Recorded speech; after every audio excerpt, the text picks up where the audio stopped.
Recent interviews with Elden Ring director Hidetaka Miyazaki of From Software have mainly focused on the structure of the open-world RPG. However, in a recent article, Miyazaki talks more about Game of Thrones author George R.R. Martin's involvement. Getting such a successful fantasy writer involved in such a project would lead many to believe that Martin was brought on to help develop the main plot of Elden Ring, but according to the recent article by IGN, this isn't the case.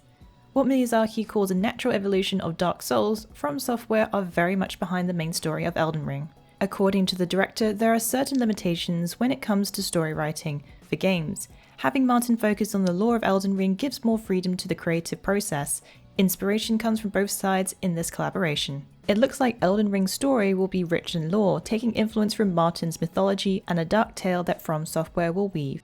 Final Fantasy VIII Remastered was announced during the Square Enix presentation at E3, and is set to receive several new features according to producer Yoshinori Kitase. In a recent interview, which was in Famitsu magazine, the producer of Final Fantasy VIII Remastered, Yoshinori Kitase, recently revealed some new progression and customization additions.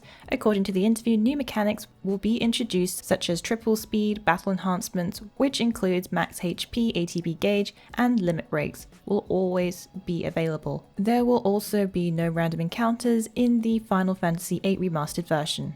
While the above features will be available on all platforms, some new elements will be available but only for the PC version of the game, available via Steam. These include platform exclusives such as acquire all items, abilities, special moves, and triple triad cards.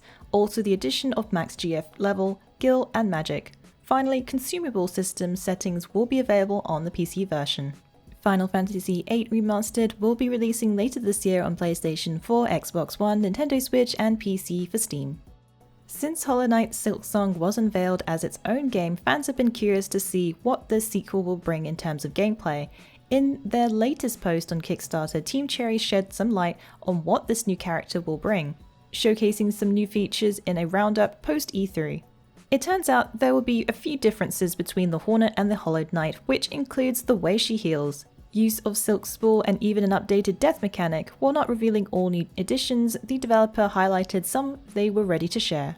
Healing for the Hornet involves using the silk that she accrues from killing enemies, using Bind to wrap around injuries and help return her to a healthier state. This is also super speedy compared to the Knight, and she can do it in midair.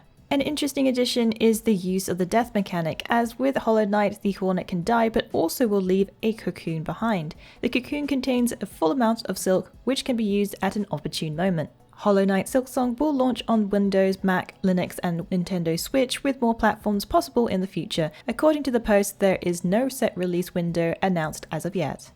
Fans of the game who have chosen Switch as their platform for Bloodstained Ritual the Night have not been too thrilled by how it matches up compared to other platforms, due to lower resolution than originally stated and frame rate issues. Comparison videos have been showing up online, giving a side-by-side comparison between the platforms. In a video by DirectFeed Games, it shows the difference between the Switch and the PS4 version. But 505 Games have not stayed silent on the matter and are planning on rolling out some small updates, which is set to bring improvements to the Switch version according to their Twitter account. While we're still quite some time away until the launch of Cyberpunk 2077, CD Projekt Red aren't going to let you forget about it, with the newly released PS4 theme. Now available, you can download the free PS4 theme for Cyberpunk 2077 from the PlayStation Store to get yourself ready for its release next year. It features the almost neon yellow art featuring the main character V. The theme includes cyberpunk sound effects, which sounds pretty futuristic, and quite ominous music, which works out pretty great for a free download. Cyberpunk 2077 will release on April 16, 2020 on PlayStation 4, Xbox One, and PC. The Steam Summer Sale has hit with plenty of discounted games until July 9th. Don't miss out on some awesome RPG titles that comes with equally awesome prices. Titles include Capcom's Monster Hunter World, which can be picked up with 50% off, now only $29.99. You can also get Divinity Original Sin 2 with 40% off, now only $27. If you're looking to dive into The Witcher 3, you can get this title for $14.99. There are a fair few games with some huge discounts, so don't miss out. This week definitely has some good sales. The Elder Scrolls Online Standard Edition is now 50% off, which can be purchased on the ESO store. If you've wanted to pick up the Elder Scrolls Online Standard Edition but haven't quite dived in, or trying to get a friend to join, now's a great time to pick up the base game for $9.99. This offer is now running on both Steam and the ESO store, so you have your pick for PC. The base game has a lot of content to offer and also comes with a Morrowind chapter, meaning you will start your journey in Vvardenfell arriving by sea. I won't spoil too much of the story for you as there's a great adventure ahead to discover. The latest trailer for Code Vein shows revenants battling against a 4-armed wolf enemy that wears chains and has quite a few elemental attacks. The boss, called Successor of the Ribcage, also seems to be able to release waves of flames when slamming down its chains, making it quite a formidable boss. It can also send out shards of ice and rain down an electrical storm. This boss can be found in the Cathedral of Sacred Blood, which looks like quite the labyrinth from early screenshots. Players can choose to battle alone or team up with an NPC using Code Vein's companion system. There seems to be plenty of movement in this fight, definitely an action-packed encounter. Code Vein will be releasing on PlayStation 4, Xbox One and PC on September 27, 2019. Officially announcing that a new project is in motion, Square Enix have now listed job openings on their website for the next main Dragon Quest game. This game hasn't got an official title as of yet, but probably be named something along the lines of Dragon Quest XII. It will be developed by the second main development team at Square Enix according to the page. This is the same team responsible for Dragon Quest XI and others in the franchise. The recruitment page also includes a statement from the Square Enix second main development team director and Dragon Quest XI director Takeshi Uchikawa.